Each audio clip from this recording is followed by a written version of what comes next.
SacTown5, and we're doing a behind the scenes with the Five as a little teaser to our future segments. I want to introduce everybody around the table. We got lovely Patrick, Dan Weitzman, Katrina Rossini, the Double Trouble Robs. We got Rob Stutzman and Rob Fogg. Thanks for tuning in. And this week we are actually discussing our new governor's first 2 weeks on the job. We want to discuss how he's been doing, the topics he's been taking on, his promises, and give you our perspective on everything. So let's get started and dive right in.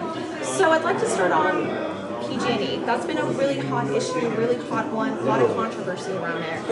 A little bit, right? Too soon. It has to do with electricity, our powers, controversy around obviously bailing them out, how much regulation is really enough, bonds, so many issues around that. So Rob Stutzman's been discussing this with us, and I want to get your input on it. Well, it's interesting because, Gavin had a very well scripted first couple weeks, right? Talking in his inaugural and his laying out his budget, the things that he wants to talk about and should be wanting to talk about as governor. But part of having the job as governor is having to deal with the stuff that comes through the front door. And the first major event that came into his lap was the PG&E announcement of bankruptcy.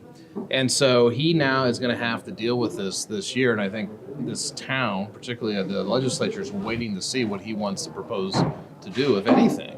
So, but what the bankruptcy signals, of course, is that the liability issues for utilities going forward related to fires appears to be unsolved. It was not solved by Governor Brown in the last legislature.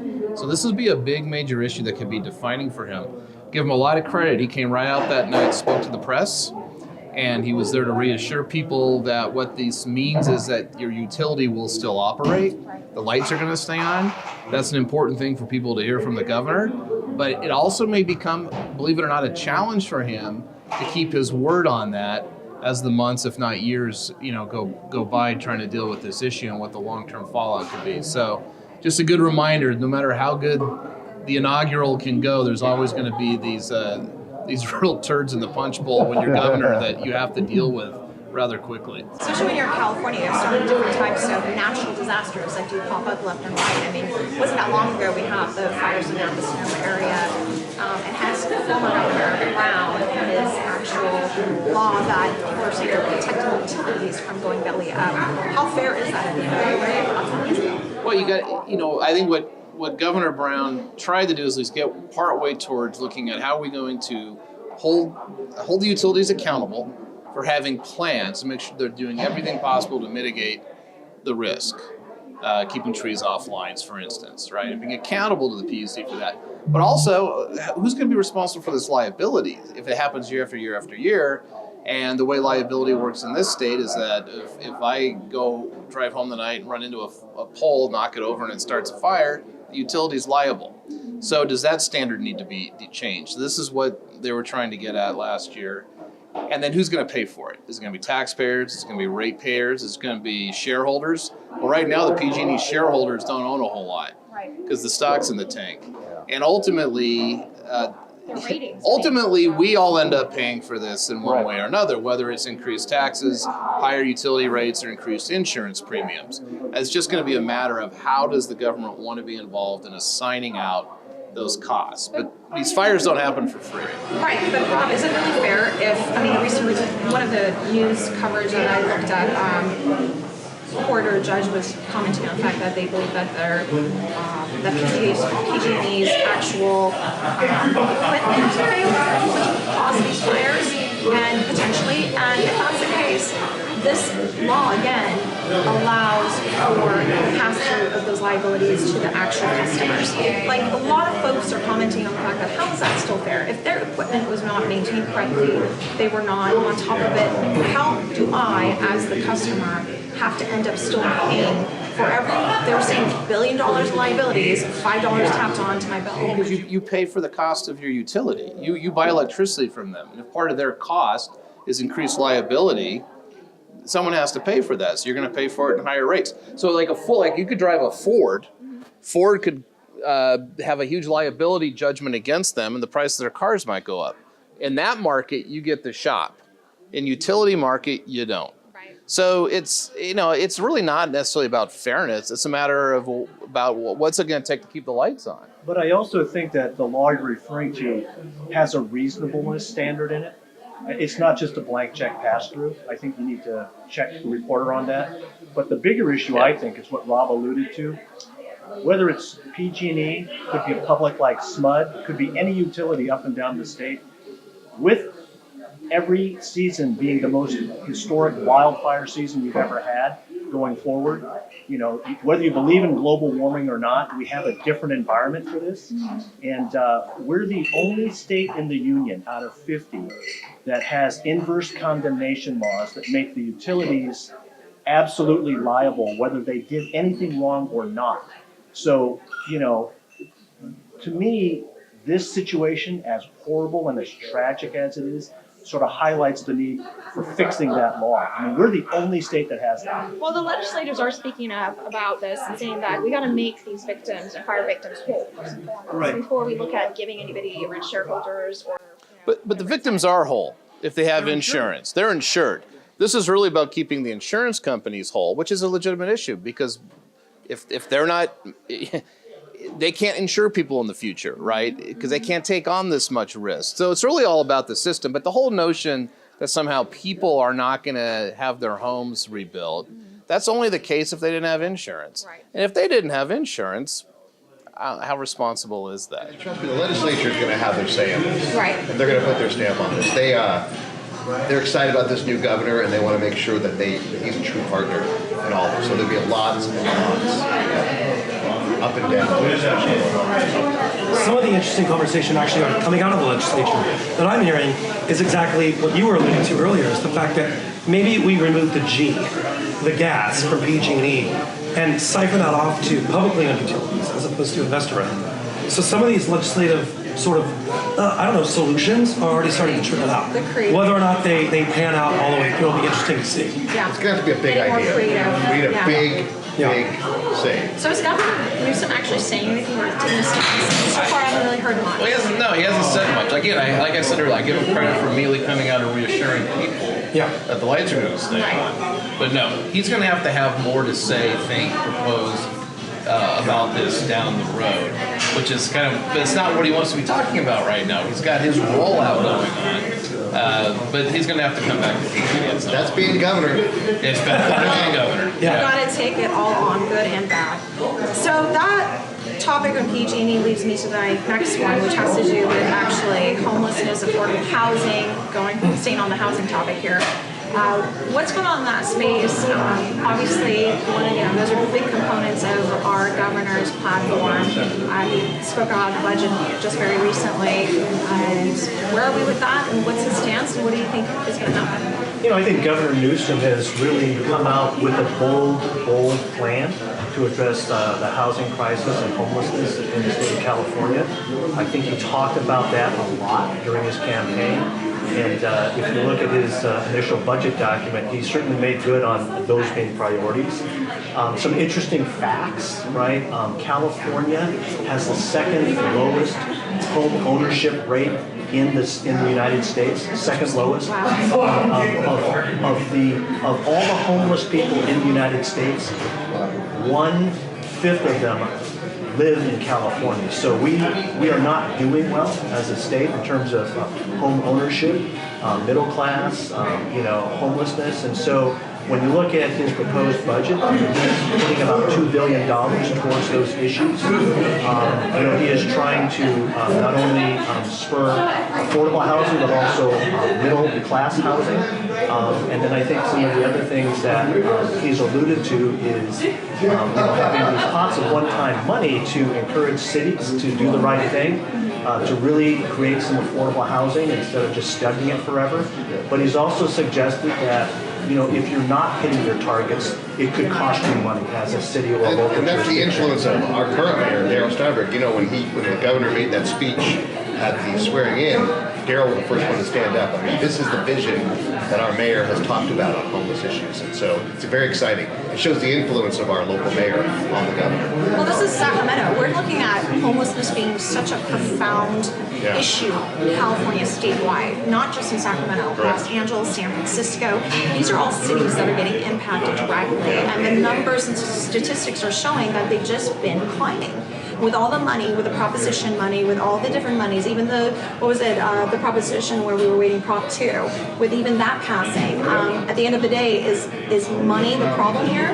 We keep throwing money at it, but it's going to be time where something has to start showing. Numbers are going to start having to show that the impact with our mayor here, with other mayors involved, as well as with our governor, that they are doing something. It's resolution based and it's having an impact on the numbers. So our governor was a mayor in San Francisco. Yeah. Homelessness was an issue in San Francisco. big one. There are folks who are saying that he didn't really do much in San Francisco for the homelessness problem.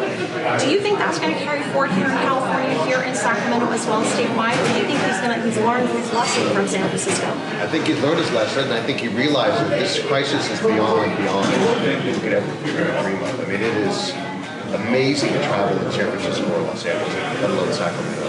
This is a crisis of our generation. But I would also say that whether you, are a fan of what Gavin Newsom did as the mayor of San Francisco or not, I think it shows that he is bold, that he wants to attack the issue head on, and he's doing that right now with the budget proposal. And other people will tell you, as far as housing is concerned, there's not enough houses, right? And so why aren't houses being built? We have not had a lot of building since the last recession. I think home builders that still exist are way more cautious. I think the lending industry isn't giving money away to people who can't afford to buy houses. Right. There's a big trickle-down effect. I think that also it's, depending on what city you're talking about, it's hard to build. It's a time-consuming process. And you hear that up and down the state. I mean, and the people who already live there may not want the new housing or the housing, developments. There's a lot of environmental challenges. So it's a tough state to build it. And I think that, in a real 30,000-foot analysis, we don't have enough housing, and housing isn't getting built. So we need to look at that. So the governor, before I think we can say he's bold. I mean, right now he's proposed spending a lot of money on low-income housing. Well, government money is not the solution. So far he's done what a liberal would do. Talking about spending money. Was to get to building houses, the private sector is the only way to solve this. You need home builders to build homes. That means reducing costs. And he has to still explain what he's going to do to reduce cost. Is it reform of environmental laws? Yeah. Is it going to be telling locals you can't have those type of impact fees at the local level? They're preventing building from going on if you're going to get this much type of state money. I think he understands what these issues are, but we haven't seen yet the proposal, what he's going to do to knock heads together and maybe take on some even Democrat-based constituencies to say we got to do something about driving these costs down. It's not just that home builders don't want to build it because it takes forever. It's more profitable to them to build somewhere else. Right. We're on the verge of losing the attraction of capital to build homes. And I'll say this as a Republican in his defense. I think I'm confident he understands all of this. But the boldness will be when he wants to do something about that. And the public money is helping to spur up, hopefully, the investment in the private sector. Yeah, I'm not criticizing what he's proposed on the public spending. Yeah, but it's a hope for us. But the $2 billion builds hundreds of units, right? And he wants hundreds of thousands of units. Right. Yeah. Or maybe it's a couple thousand units, but it doesn't get anywhere close to what we're talking about. No, he talked about 3.5 million new housing units by 2025. So it's a big number. Yeah. I mean, he's challenging, the folks in Silicon Valley to match the 500 million. Yeah. We'll see what the May revise says at the end of the day. I mean, this is the first phase of all of this, and that might change too. But here's the interesting point that Rob was making that I have to actually tap into. I agree. Government can't do this by itself. It's got to have a partnership with the private sectors. It's got to have dialogues. It's got to have, Silicon Valley pulled to the table. Just because you're touting it and making a statement out there doesn't mean it's just going to show up. So there's going to be a lot of hand-holding and connecting to those, maybe through legislators in Silicon Valley and so forth, to get them on board and incentivizing them. There will not be a lack No of bills. workforce housing in Silicon Valley. Yeah. So, people are commuting hours Right. to get there, and at some point, that's an unsustainable model. So I think people get that, and I think they're also trying to leverage, transit-oriented housing. You bring up a good point about that. I think transit and housing close to public transit Yeah. is a huge component when we talk about this issue. And secondly, I would suggest that it's not just the for-profit and the public sector, it's the nonprofit sector. When you talk about an issue like homelessness, you have to be mindful about mental health and the nonprofits that work statewide to help, unfortunately, citizens that are struggling with these types of issues. So it's a complicated issue. California is sort of like comparing apples to oranges when you talk about our budget and our population, but it's complicated. And we're talking about how earlier you guys were saying that it's it's a big deal. He's really taking this on. This is important to him. If so, I'm going to play the devil's advocate for a second. 52% of his proposed budget the other day was focused on education. And an additional, I believe, something like 28% or something like that was on, I believe it was healthcare. Health related. Right. So when you look at that, that's a little over 80% just dedicated to those two components, leaving not that much space for all these other extremely vital issues like homelessness and housing. So, That's why it's a proposed budget, Right. and not the budget. still it's a proposed budget. Proposed, so It's something that the he's legislature saying, will have their swipes at it. Right. He'll have a revise it. So it's kind of like starting off with a bowl of The like draft. just dough. It ain't bread yet, But it clearly indicates where his priorities are. That's exactly what Well, I'm trying to let's be Yeah. clear. The law dictates the big spending in education is a function of the law. It's mandated. Same with the healthcare funding. So a lot of there's so much of this that's on autopilot, Yeah. where he's able to have some discretionary type spending or take money that has to be spent on education, but determine to spend it in a new, different way, is where he gets to put his stamp on things. But those two big categories are all driven by autopilot. Well, and frankly, education and healthcare directly affect homelessness. Of course, they're all Right. connected. Interrelated. And, Right. and diving into actually those topics, now we've got the topic of healthcare. And healthcare again, big component. He ran on it. We discussed universal healthcare, even on previous segments that we've done with SacTown5, universal single payer. Share with us, Dan, what's going on with that? He's taking it on, and he took it on in his proposed budget. It was a gutsy call what he did at his budget and also with his in his speech. He is doing the things that us progressives were excited about. Not only is he taking on trying to get a larger share of prescription drugs by executive order, not by legislature, but executive order, saying we're going to negotiate a larger way to get drugs. So that's a big deal because in the old days it was piecemeal between private and public. He also is pushing hard to make sure that undocumented children are covered. That's a big deal, big priority for our Democratic-controlled legislature. And let's not forget, he is now petitioning the federal government to have a public option for health care, which is the first step toward a single payer. Now, will the federal government give us that waiver? No, but he's trying. And even the real progressive nurse association said it's a good start towards single payer. They want all single payer. We still have those battles going on. But I will tell you, it is a fantastic start if you support the single payer and you want universal care and public option. Very exciting. It was music to ears of many healthcare. And clearly, Rob. Well, that's a lot of theater. Here's the thing. Dan is a cheerleader, right? Of all sorts. I was shocked to see how bold he was going to be. It is really progressive. That's like a super hairy cheerleader, but yeah, I think Yeah. But you know what I mean? It's 2019.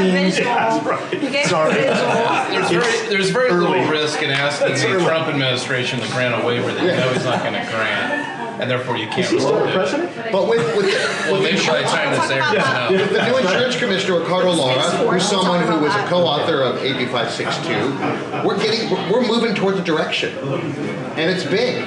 And it's But some of the big. theater of the undocumented immigrant health coverage is in direct response to sort of the national narrative. I mean, it's positioning California in a way that says the anti-Trump. So we came from a governor who's a Democrat, and we've got another governor who's a Democrat. Why is it the prescription drug piece, which I totally am on board with, of course. It makes sense. It makes sense, bottom line. Why is it this is happening now? Why didn't it happen, with the former governor? I mean, being able to create, prescription drugs that are affordable, doing it in this way that's creative, and doing it right out of the gates so quickly. Why wasn't this something that was done previously? I think part of it is Governor Brown took us from a place in really bad shape for a while and kind of got us to this point where we are.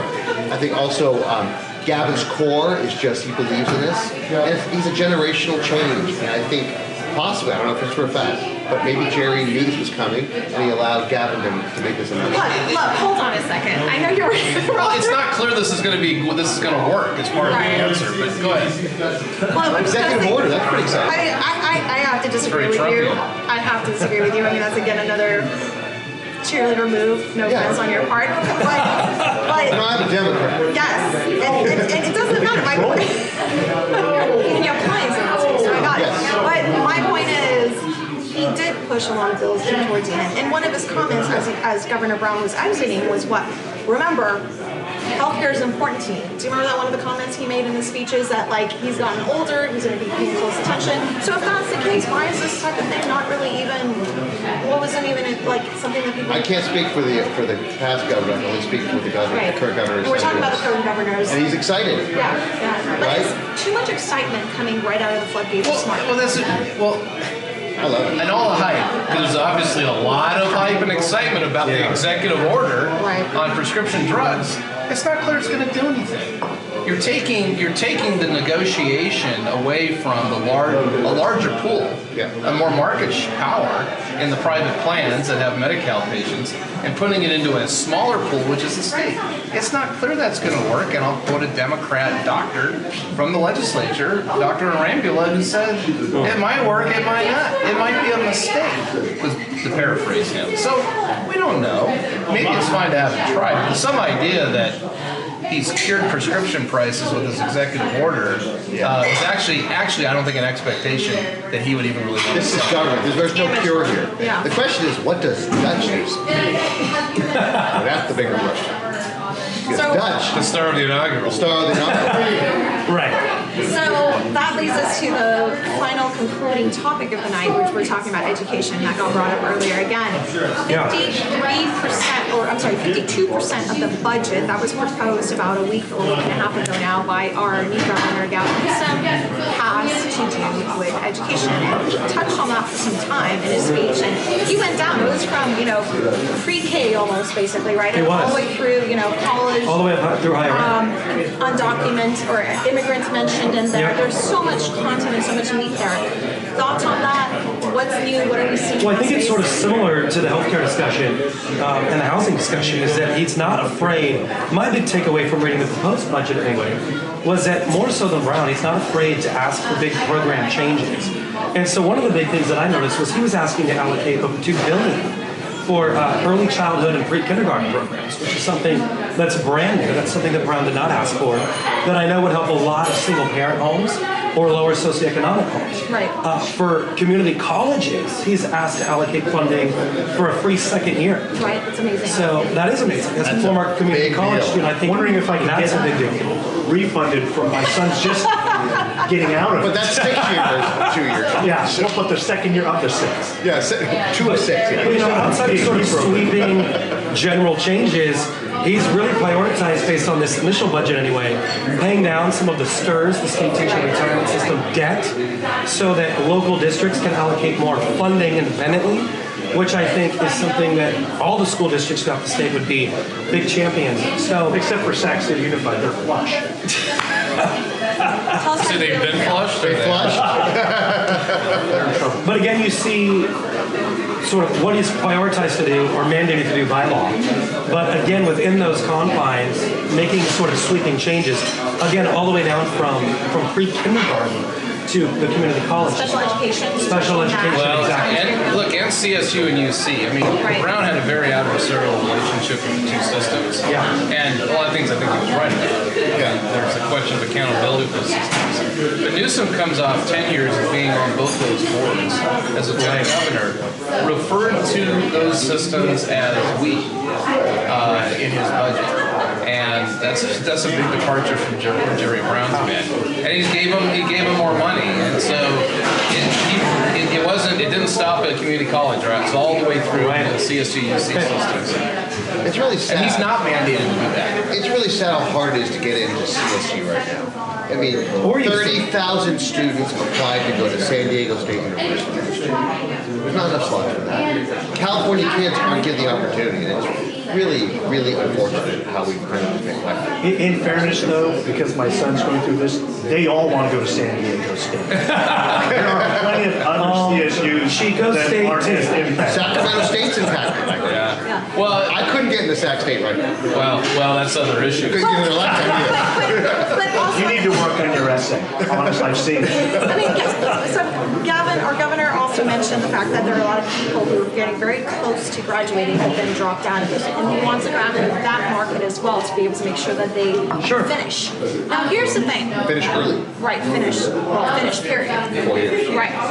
So my take, I mean, I went to a UC system myself and so forth, and there are a lot of students who are still in debt, big time debt. Debt's been a big issue when it comes to their education. And they come out with liberal arts degrees, not that there's anything wrong with that, but a lot of them are not able to get jobs from it. And then they end up in these debt situations.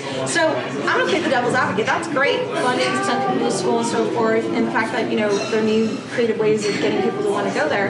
But I'm a believer of what are they gonna do with it? It's not just, again, throw, you know, it's like they say that treat the symptom, not the disease. I want to treat the disease when it comes to these things. Education being a hot component. We're, what, the 5th largest economy in the world? Are we still the 5th or 6th right now? 5th. We're back to 5th, yes.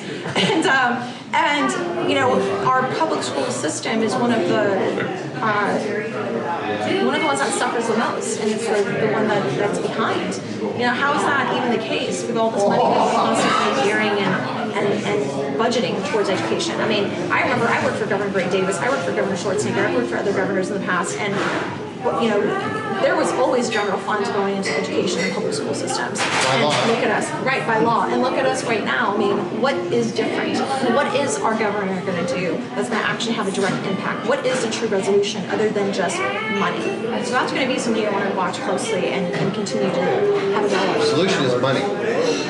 I disagree. More money. It's not just money. And more slots. Just because you throw money at something doesn't mean you're going And to you know who likes that answer is who spent a lot of money to get Gavin Newsom elected, which would be the California Teachers Association. Right. So we've been throwing money and money and money for a long, long time.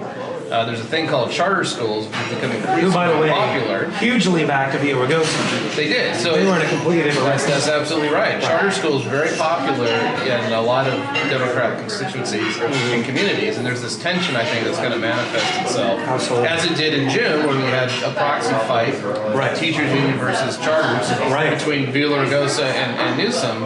Is now there's a crackdown coming on charters apparently because their candidates didn't win. Right. And we'll see how that goes over because what that means is things don't change. Right. We can argue about what needs to change, but the Teachers Association is for things to not change. And so if the status quo is not okay, CSU and the community college and the UC, they need more slots. They need more professors. They need more classrooms.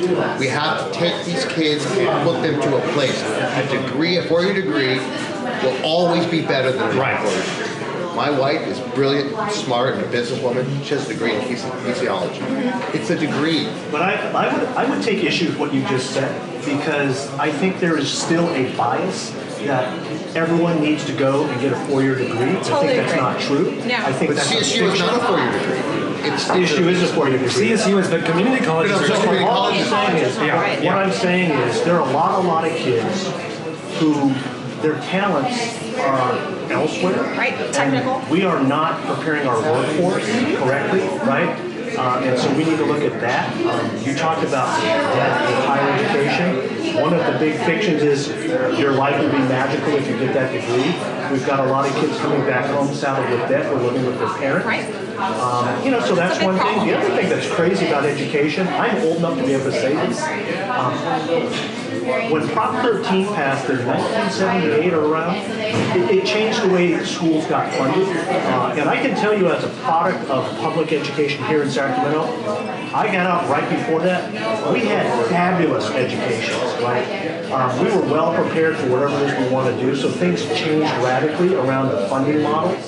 Funding for specific programs, things like the Categorical. GI Bill, Yeah. things like monies that were accessible to populations that were in the most need that I don't think they even knew about. And so some of the things when we talk about just money and throwing money at things, maybe promoting the programs that already exist and siphoning some funds for that through outlets that actually are viewed by the audience that the funding is meant for, I think would be really impactful, right? Because I think a lot of great stuff does exist. People just don't know. And one of the things that I want to acknowledge our governor is that when he speaks, he does speak with passion. He does communicate it as an advocate. Right. And he does says this is important to me. It's a big change to previous governors that I recall when they spoke. It was more of a technical, analytical speech versus. There's no question education is personally more important to Gavin Newsom than it was to Jared. Yeah. I think that's. And also the focus that he was saying is, the extension of the maternity leave and issues around the 5-6-year-olds age children. Pre-kindergarten, He's early childhood. really, really passionate about that. I mean, he has 4 little kids at home, so he gets it from a parent's angle too. And so this is a whole different governor. It's a whole different dialogue, and the issues are obviously going to continue for some time. We're going to look closely at May revise, and one of the goals we have with SacTown5 is to do these on a regular basis, every 2 weeks or so, to capture what's going on here at the state capitol, at the governor's office, and at the same time, rate the governor in a sense. Yeah. How is he doing? Is he fulfilling his promises? And stay tuned so we can capture those for you from both Republican, progressive, liberal, every stance that you can imagine. Thanks for tuning in. SacTown5 here at the Diplomat, and have a wonderful evening. 2019, we'll capture more content for you. Thanks so much.